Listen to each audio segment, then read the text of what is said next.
Ya, Assalamualaikum warahmatullahi wabarakatuh. Perkenalkan, saya Fafan Bismillaria dari Ratu Ayu di KMPM 053. Nah, di sini saya akan menyampaikan terkait pemanfaatan biji kemiri sebagai bahan baku pembuatan body lotion. Yang saya ketahui nih bahwa ternyata biji kemiri ini banyak sekali manfaatnya. Nah, mungkin salah satunya yang terkenal itu adalah dalam pembuatan biodiesel. Tapi ternyata si biji kemiri ini juga dapat dimanfaatkan dalam bidang body care. Mungkin salah satunya yang terkenal itu adalah shampoo. Nah, jadi ternyata biji kemiri ini dapat melebatkan, terus menutrisi rambut seperti itu. Nah, tapi ternyata biji kemiri juga dapat memiliki manfaat dalam menutrisi kulit. Nah, mungkin kebanyakan produknya masih dalam berbasis minyak. Namun, ternyata hal itu menjadi salah satu hambatan nih, karena pengaplikasian terhadap kulitnya agak sedikit gimana gitu kan. Maka itu saya muncul ide bahwa apakah biji kemiri ini dapat dimanfaatkan ya sebagai bahan baku pembuatan body lotion yang mungkin pengaplikasian terhadap kulitnya itu lebih mudah gitu, dan mungkin lebih banyak diterima oleh orang-orang yang memang kulitnya ingin sehat seperti itu. Nah, mungkin saya akan lanjutkan. Nah, di sini terdapat research opinion. Di sini saya mengambil filosofis yang dimana saya juga menggunakan posisi positivisme. Saya menggunakan posisi positivisme dengan berfokus terhadap proses pembuatan biji kemiri dan pemanfaatan body care berdasarkan studi ilmiah. Lalu pendekatannya, saya menggunakan pendekatan deduktif, yang dimana dimulai dari ide yang dikembangkan, kemudian dilakukan observasi dan juga ditariklah kesimpulan. Strategi yang saya lakukan dalam pelaksanaan penelitiannya itu tentunya dengan mencari penerima manfaatnya dulu. Dengan dicari penerima manfaatnya, dilakukanlah wawancara. Setelah dilakukan wawancara, tentu di sana saya mendapatkan hasil berupa data yang dapat dirumuskan nih menjadi perumusan masalah, atau yang dimana kita di sana menemukan problemnya gitu. Nah, dilakukan problem, maka dilakukanlah survei. Ya, maaf, jadi dilakukan survei, di mana si survei ini itu kita akan mengetahui apakah ada orang juga, orang lain yang mengalami hal yang sama atau hal yang serupa, berdasarkan juga penyebab-penyebabnya. Dan setelah itu juga dilakukan penelitian untuk menghasilkan sebuah produk yang dimana produknya ini apakah dapat menyelesaikan masalah si penerima manfaat. Dan juga setelah produknya sudah jadi, dilakukanlah peninjauan produk. Nah, metode yang saya gunakan yaitu metode mix, yang dimana menggunakan dua metodologi, yaitu ada metodologi kualitatif dan juga kuantitatif. Nah, di sini terdapat data longitudinal, yang dimana saya ini menggunakan data tersebut pada time horizon ya, di mana melakukan pengamatan dan juga membandingkan produk dari waktu ke waktu. Lalu di sini terdapat koleksi dan data analisis, di mana tentunya saya mengumpulkan data primer dan data sekunder dengan memperolehnya dari sosial lapangan, dari penelitian di dalam lab, serta juga diperoleh dari artikel publikasi dan data pendukung. Ya, di sini terdapat theory of change atau teori perubahan. Nah, mungkin di sini yang pertama terdapat perumusan masalah. Terkait masalah utama apa sih yang ingin diselesaikan. Nah, di sini yang saya ingin selesaikan yaitu di mana penerima manfaat ini ingin sekali kulitnya yang sehat gitu, karena masalah utamanya adalah kulitnya kering, iritasi, juga kusam. Kita juga masih belum mengetahui betapa pentingnya menjaga kesehatan kulit. Nah, mungkin di sini juga ada masalah utama dari petaninya, di mana masih belum mengetahui nih apa saja sih manfaat dari biji kemiri yang mungkin dapat menambah peluangnya seperti itu. Nah, maka dari itu asumsi kuncinya ialah biji kemiri memiliki banyak sekali manfaat bagi kesehatan. Dan jika menggali lebih dalam lagi segala macam manfaat dari biji kemiri tersebut, tentu juga itu dapat menjadi peluang baru. Yang kedua, terkait input. Objek utamanya itu siapa sih yang menjadi sasaran? Tentunya itu adalah wanita atau orang yang kulitnya kering, iritasi, dan kusam. yang biji kemiri dan juga orang yang punya skincare atau body care. Nah, asumsi kuncinya itu adalah orang yang ingin kulitnya sehat. Ketiga, kegiatan. Terkait titik pembuka mana atau apakah yang dipilih, yaitu tentunya membantu para petani dan memasarkan biji kemiri menjadi produk yang bernilai serta membuka peluang usaha baru. Yang kedua, orang yang mengalami permasalahan akan kulitnya. Asumsi kunci, petani dan orang yang ingin kulitnya sehat. 4. Output. Langkah apa sajakah yang perlu diambil agar sampai pada perubahan? Memberikan edukasi kepada para petani memanfaatkan biji kemiri menjadi body lotion, di mana asumsi kuncinya yaitu mengetahui apa saja pemanfaatan dari biji kemiri.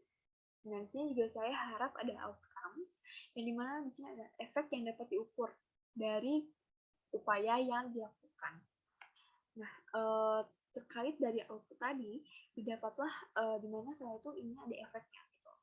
Yang pertama itu mengolah biji kemiri menjadi barang yang bernilai dan dapat dijual. Yang kedua, produktivitas biji kemiri meningkat. Yang ketiga, mengetahui pemanfaatan biji kemiri yang bisa dijadikan apa saja. Asumsi kuncinya, mengolah biji kemiri menjadi produk yang bernilai. Lalu ada manfaat yang lebih luas dan dapat diukur. Nah, yang pertama, menjadikan produk olahan biji kemiri yang dijadikan body lotion ini menjadi peluang bisnis yang baru. Yang kedua, masyarakat sadar akan kesehatan kulit. Yang ketiga, pemanfaatan biji kemiri yang dapat diolah menjadi body lotion. Asumsi kuncinya yaitu biji kemiri dapat menjadi peluang bisnis yang baru dalam bidang body care. Nah, yang terakhir, dampak yang diharapkannya atau tujuan jangka panjang yang ingin dicapai, yaitu yang dimana biji kemiri dapat dimanfaatkan menjadi produk kosmetik atau body care seperti body lotion yang dapat membantu mencerahkan, melembabkan, dan mengurangi kulit. Dengan adanya produk tersebut, diharapkan menjadi pilar atau trendsetter dalam pemanfaatan biji kemiri menjadi produk body care. Pemangku kepentingan yang pertama adalah petani, masyarakat, dan juga lembaga terkait seperti peneliti dan pemerintah. Nah, di sini terdapat research design framework canvas. Dan mungkin di sini pertama-tama dari rumusan masalah. Saya adalah seorang mahasiswa. Saya mencoba untuk peduli akan kesehatan kulit saya supaya tidak kering dan kusam. Tapi begitu sulit sekali nih karena produk yang digunakan dirasa tidak efektif, tidak dapat dirasakan manfaatnya. Karena kulit masih terlihat kusam dan masih terasa kering, dan juga saya yang sibuk. Sehingga saya seringkali lupa memperhatikan kesehatan kulit dan berharap ada produk yang bisa mengatasi hal tersebut. Nah, ini dapat akar masalah. Ingin kulit yang sehat, dan juga pengaruh cuaca dan gaya hidup dapat mempengaruhi kesehatan seperti kesehatan kulit yang tidak diperhatikan. Nah, di sini dapat data statistik atau informasi yang sahih. Rata-rata yang bekerja selama 8 jam dan lupa untuk memperhatikan kesehatan kulit mereka. Dan juga data statistik menunjukkan bahwa jika kita hanya tidur 5 jam setiap malam, selama 3 hari berturut-turut, kandungan air dalam kulit akan menurun hingga 17%. Nah, belum lagi jika orang yang selalu bekerja atau diam di ruangan yang AC. Nah, di sini terdapat kondisi saat ini, yang dimana produk yang ada itu ternyata tidak begitu efektif dalam menyelesaikan masalah tentang kulit. Nah, di sini terdapat hal dimana jika kita tidak melakukan apa-apa. Saya ingin memiliki kulit yang sehat, halus, dan lembab, tetapi saya memiliki permasalahan di mana produk yang digunakan selalu tidak efektif atau tidak dapat dirasakan manfaatnya. Maka saya akan mencari produk lain yang mungkin saja berbahan dasar dan meninggalkan yang sama. Jika dalam waktu 2 minggu atau 1 bulan tidak terdapat perubahan, maka saya tetap akan terus menggunakan produk tersebut karena tuh semua produk itu pun sama saja, tidak ada perubahan yang terlihat. Nah, jika ini adalah harapan dan masa depan, saya memiliki kulit yang sehat, halus, dan lembab, tetapi saya memiliki permasalahan di mana produk yang digunakan selalu tidak efektif. Maka saya mencoba produk berbahan baku dasar biji kemiri yang kaya akan manfaat. di mana berupa body lotion yang mudah diaplikasikan ke kulit. Jika dalam waktu 2 minggu atau hingga 1 bulan terdapat perubahan yang signifikan, saya akan menggunakan produk ini dan merekomendasikannya kepada orang-orang yang memiliki masalah yang sama. Nah, ini adalah merupakan kesenjangan antara jika tidak melakukan apa-apa dan jika melakukan suatu perubahan. Seperti itu. Nah, mungkin ini selanjutnya adalah kanvas dari peta konteks. Dan mungkin di sini yang pertama dari masalah yang sudah saya sebutkan sebelumnya, di mana saya ada seorang mahasiswi mencoba untuk berdarah kesehatan kulit supaya tidak kering dan kusam, tapi begitu sulit karena produk yang digunakan dirasa tidak efektif karena kulit masih terlihat kusam biasanya juga sibuk. Sehingga saya sering kali lupa memperhatikan kesehatan kulit dan berharap ada produk yang bisa mengatasi hal tersebut. Nah, di sini peta kontesnya itu tidak hanya kepada pemanfaat, tetapi juga terhadap petaninya. Nah, tantangan yang dihadapi adalah gaya hidup yang tidak baik dan produk tidak cocok atau tidak dapat merasakan manfaatnya. Selain itu juga keterbatasan informasi petani terkait manfaat biji kemiri. Kebutuhan produk yang sesuai dan edukasi kepada petani terkait manfaat biji kemiri.